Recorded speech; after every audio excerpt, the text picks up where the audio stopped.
اب آئیے میکرو سنت، بڑی سنت، وہ سنت جس کے بارے میں دو اختلاف ہو ہی نہیں سکتے، دو رائے ممکن نہیں، جو آپ نے پورے 23 برس کام کیا ہے، صبح بھی کیا، دوپہر کیا، شام کیا، رات کیا، ورنہ باقی سنتوں میں اختلاف ہے۔ رفع یدین اختلاف ہے کہ نہیں؟ احناف کے ہاں نہیں ہے، ایک ہی دفعہ ہے بس تکبیر اولیٰ کے ساتھ، بعد میں نہیں ہے۔ شفاف ہے، حنابلہ ان کے ہاں ہے، اہل حدیث کرتے ہیں۔ اختلاف تو ہو گیا نا کہ یہ سنت ہے یا نہیں۔ ایک اور اختلاف میرے سامنے آیا، مسجد نبوی میں میں نے شیخ البانی جو بہت بڑے محدث ہیں،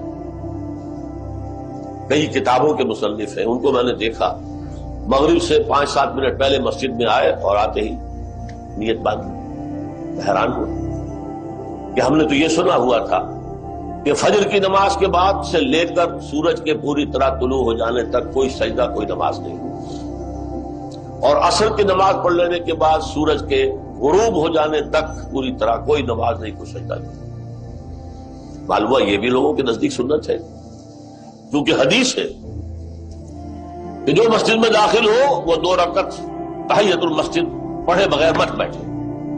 اب یہ 2 حدیثیں آ گئی ایک دوسرے کے مقابل۔ اب یہ فقہا کا کام ہوتا ہے کہ کون سی حدیث جو ہے وہ قابل ترجیح ہے۔ یہ بھی حدیث ہے عصر کے بعد کوئی سجدہ نہیں، غروب شمس سے قبل، اور فجر کے بعد کوئی سجدہ نہیں، طلوع شمس سے قبل، حدیثیں ٹکرا رہی نا۔ تو لیکن وہ سنت جو میں اب آپ کو بتا رہا ہوں، میکرو سنت، اس میں کوئی اختلاف نہیں۔ وحی کے آغاز سے لے کر زندگی کے آخری دم تک حضور نے 2 کام کیے، دعوت اللہ اور اقامت دین، اللہ کے دین کو قائم کرنے کی جدوجہد۔ کیا کوئی لمحہ اس سے خالی تھا؟ راتوں کو کھڑے ہو کر دعائیں مانگ رہے ہیں، اے اللہ عمرو بن ہشام یا عمر ابن الخطاب میں سے کسی ایک کو تو میری جھولی میں ڈال دیں۔ دن بھر اِنَّ لَكَ فِي النَّهَارِ صَبْحًا طَوِيلًا، محنت و مشقت۔ کوئی مجنون کہہ رہا ہے، کوئی پاگل کہہ رہا ہے، کوئی شاعر کہہ رہا ہے، کوئی شاعر کہہ رہا ہے، کیا نہیں کہا گیا، کذاب کہہ رہا ہے، جھوٹا۔ پھر صحابہ نے کیا کیا تکلیفیں نہیں جھیلی اس تبلیغ دین کے لیے، پھر اقامت دین کے لیے۔ کئی 100 صحابہ نے جانیں دی ہے تو دین قائم ہوا تھا، یوں ہی نہیں ہو گیا تھا، گھر بیٹھے نہیں ہو گیا تھا۔ حضور زخمی ہوئے ہیں، خون کا فوارہ چھوٹا ہے، اتنا خون چلا گیا کہ بے ہوش ہو گئے اور خبر اڑ گئی ہے غزوہ احد میں کہ آپ کا انتقال ہو گیا۔ یوم طائف میں آپ کے جسم احتر پر پتھراؤ ہوا ہے، پورا جسم جو ہے زخمی ہو رہا ہے، ٹخنوں کو خاص طور پر نشانہ بنا کر پتھر مار رہے ہیں۔ یہ سارا کچھ کس لیے تھا؟ یہ ہے سنت، سب سے مؤکد سنت، سب سے بڑی سنت۔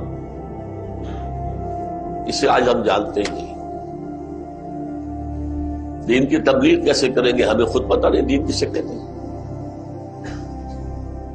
تو پٹھان کا لطیفہ، ایک ہندو کے سر پہ رکھ دی تلوار، پڑھو کلمہ۔ انہوں نے کہا خان صاحب پڑھواؤ۔ میں نے کہا یہ کلمہ تو ہمیں بھی نہیں آتا، ہم کیا بتائیں گے کسی کو، ہم نے سیکھا ہی نہیں۔ ہم نے ڈاکٹری پڑھ لی، ہم نے انجینئرنگ کر لی، ہم آج کل ایم ایس کمپیوٹر دوڑ لگی ہوئی ہے۔ اونچے اداروں میں 30 ہزار روپیہ ماہانہ فیس دے کر لوگ پڑھ رہے ہیں۔ لمس لاہور میں جو ہے 30,000 منتھلی۔ دین کو کون پڑھتا ہے؟ تو مولوی کا کام ہے، اس کو جاب دے دیں گے، مسجد میں خطیب بنا دیں گے، بس۔ یہ ہے سنت، میکرو سنت، سب سے بڑی سنت، جو پورے 23 برس نہیں۔